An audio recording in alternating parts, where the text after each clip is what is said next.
Mimpi-mimpi tentang Perang Dunia Ketiga, ada banyak mimpi dan bahasa Inggris saya tidak begitu bagus. Jadi saya akan berusaha sebaik mungkin untuk menjelaskan apa yang saya lihat dalam mimpi saya. Ada dua mimpi tentang Palestina pada tahun 2017 saya melihat ini. Di sana, dalam mimpi itu, Israel mulai membangun sebuah bangunan berwarna coklat di tanah Palestina. Dan dalam salah satu mimpi itu, sebenarnya itu adalah kuil Dajjal. Dan ketika mereka mulai membangun, umat Muslim melakukan protes di seluruh dunia. Dan mereka hanya bisa memprotes. Dan setelah bangunan ini selesai, ada ledakan di dasar bangunan tersebut. Dan sebenarnya itu bersifat simbolis. Kemudian itu menyebar ke seluruh negara Arab. Dan dimanapun itu menyebar, itu menghancurkan bangunan-bangunan mereka. Dan membunuh umat Muslim dengan sangat buruk. Dan dalam Perang Dunia Ketiga, ada sebuah mimpi tentang Perang Dunia Ketiga, juga bahwa Israel mulai melakukan kehancuran di Palestina. Dan Israel berusaha merebut tanah Palestina dan Israel pergi ke negara-negara lain juga untuk merebut tanah mereka dan menghancurkan mereka. Dan perang ini perlahan-lahan, perang proksi atau apapun sebutannya mulai menyebar. Kemudian Amerika, Rusia juga mendukung beberapa kelompok di Timur Tengah, tapi tidak secara terbuka, melainkan melalui proksi atau semacamnya. Dan mereka juga terjun ke Suriah. Dan setelah ini, lebih banyak negara di kawasan Arab ikut terlibat, terseret ke dalamnya. Bahkan Turki juga terseret dalam perang ini. Dalam mimpi saya juga melihat Turki juga sangat terdampak oleh perang ini. Dan mungkin mereka juga akan menargetkan Erdogan untuk membuatnya, apa yang bisa saya katakan, membunuhnya. Mungkin mereka akan menargetkan Erdogan untuk membunuhnya juga. Dan setelah ini perang akan dimulai dan menyebar di beberapa negara. Dan kemudian Israel akan, selama masa ini, Israel juga akan membangun kuil Dajjal. Dan setelah itu perang ini akan semakin meluas. Mungkin lebih banyak negara akan terlibat dalam perang ini. Dan pada suatu titik, Amerika akan terjun ke dalam perang ini secara terbuka. Ketika Amerika Serikat terjun ke dalam perang ini secara terbuka di Timur Tengah, maka perang ini akan menjadi Perang Dunia Ketiga dan wilayah pertempurannya akan berada di negara-negara Arab. Dan negara-negara Arab akan sangat terdampak oleh perang ini.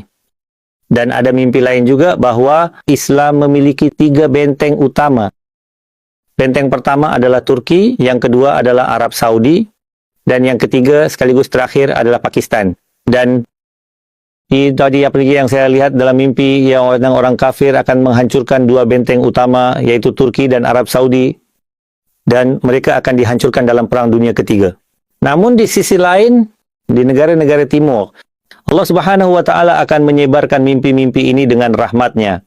Dan orang-orang akan sadar dan mengetahui bahawa mimpi-mimpi ini menjadi kenyataan. Dan sebenarnya, mimpi saya hanyalah untuk memperingatkan umat Muslim bahawa peristiwa itu akan segera terjadi. Seperti Perang Dunia Ketiga, Ghazwa dan kita, Muslim harus kembali bersatu dan bersiap menghadapi peristiwa-peristiwa ini. Namun umat Muslim tidak akan percaya pada mimpi-mimpi ini. Sampai mungkin mimpi-mimpi itu mulai menjadi kenyataan. Namun tetap saja banyak orang akan mempercayai mimpi-mimpi ini yang kemudian akan menyebarkan pesan ini kepada orang lain.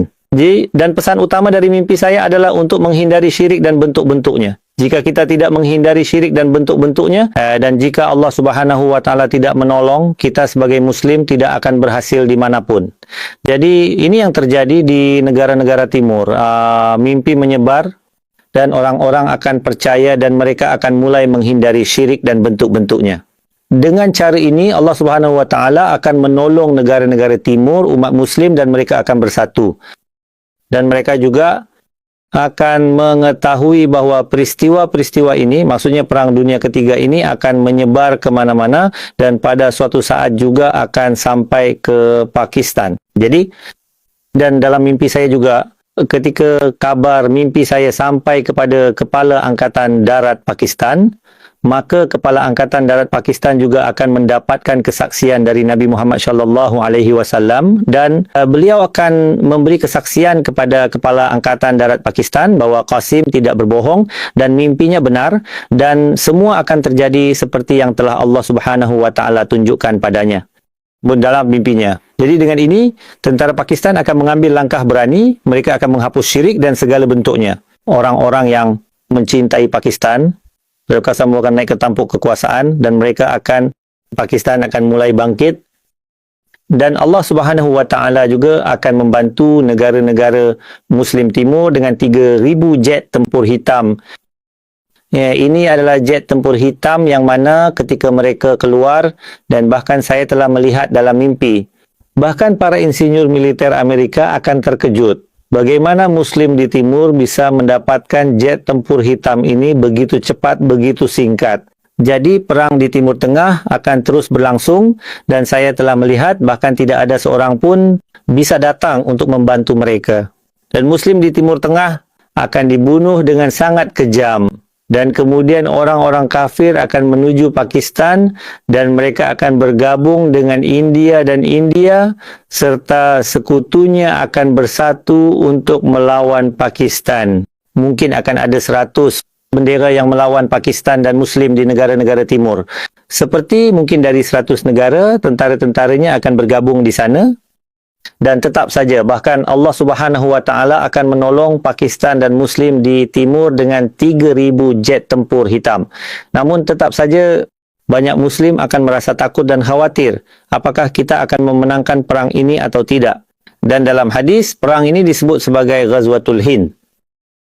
Dan dalam Ghazwatul Hind, Indonesia, Malaysia, Bangladesh juga akan membantu Pakistan dalam perang ini. Dan mereka akan mendukung Pakistan dengan cara lain juga, dengan tentara dan segalanya. Dan mereka juga akan bergabung, artinya mereka akan bersatu di negara-negara timur. Dan kemudian Ghazwatul Hind akan dimulai. Dan dengan bantuan Allah Subhanahu wa taala, Pakistan dan negara-negara timur, umat Islam menang dalam perang melawan India, dan mereka akan menghancurkan seluruh India. Bahkan dalam salah satu mimpi saya telah melihat bahawa akan ada 800 juta orang yang akan mati dalam Ghazwatul Hind, dan mungkin ada 1 miliar orang yang akan terbunuh dalam seluruh perang dunia dan Ghazwatul Hind. Dan sebenarnya Ghazwatul Hind akan menjadi bagian dari Perang Dunia Ketiga, dan Muslim di Timur akan meraih kemenangan pertama melawan orang-orang kafir dalam Ghazwatul Hind. Dan setelah memenangkan Ghazwatul Hind, mereka akan menguasai seluruh India, negara-negara Muslim Timur, Indonesia, Malaysia, Bangladesh, Pakistan, mereka akan menguasai seluruh India. Ini akan menjadi, bisa kita katakan, akan menjadi satu negara, apapun namanya nanti, Pakistan atau apapun, tapi ini akan menjadi satu negara, artinya mereka akan bersatu kembali. Dan kemudian Muslim Timur akan pergi ke Timur Tengah, dan kemudian mereka akan berperang melawan Amerika Serikat, Rusia, 2 negara adidaya di sana. Dan setelah mengalahkan Rusia dan Amerika Serikat, Muslim di dunia akan menjadi satu-satunya negara adidaya. Dan kemudian mereka akan mendapatkan kembali wilayah yang hilang. Mereka akan mendapatkan Palestina. Wilayah Timur Tengah mereka akan mendapatkan kembali Turki juga. Dan setelah itu Muslim dari Timur mereka akan menuju Eropa juga, Rusia dan Amerika juga, dan mereka akan menguasai seluruh dunia. Dan apa yang saya lihat dalam mimpi saya, ketika Muslim Timur menyebarkan Islam sejati Nabi Muhammad sallallahu alaihi wasallam ke seluruh dunia, maka dunia menjadi damai.